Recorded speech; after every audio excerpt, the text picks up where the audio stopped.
Samantala sa mga gusto pong masilayan ang Santo Papa sa iba't ibang pagtitipon sa Metro Manila, humanda na raw kayong sumabak sa mahabang lakaran.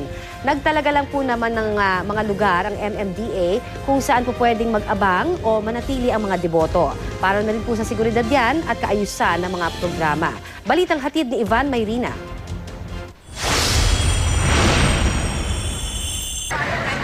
Humandang maglakad at maghintay ng hindi bababa sa 4 na oras. Dahil sa dagsa ng mga pipila para masilayan ng Santo Papa na inaasahang magdadala rin ng mga sasakyan, huwag daw asahang makakaparada sa mismong ruta. Sa pagdating ng Santo Papa sa Huwebes, isasara mga kalsadang daraanan mula Villamor Air Base hanggang sa kanyang tutuluyan sa Apostolic Nunciate Church sa Taft Avenue.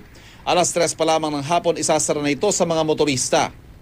May mga converging point o mga lugar na daraanan ng Santo Papa kung saan pwede mag-abang ang mga tao.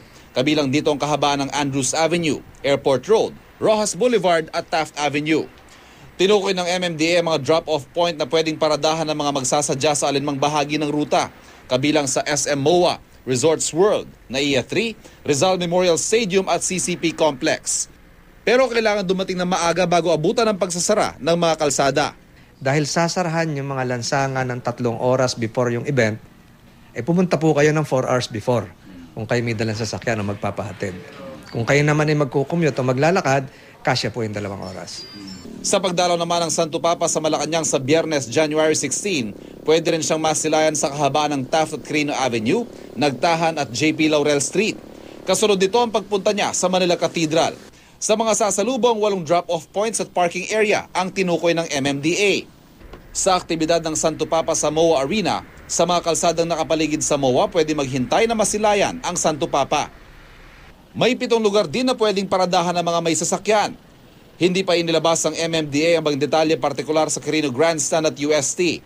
Nagpulong ang mga Disaster Risk Reduction and Management Office sa mga lokal na pamahalaan sa Metro Manila na aantabay sa anumang emergency. Ang ibig sabihin nun, in terms of emergency personnel, 50% ng tao ay naka-activate na at naka-preposition na.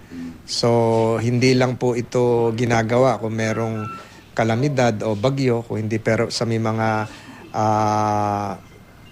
malalaking events.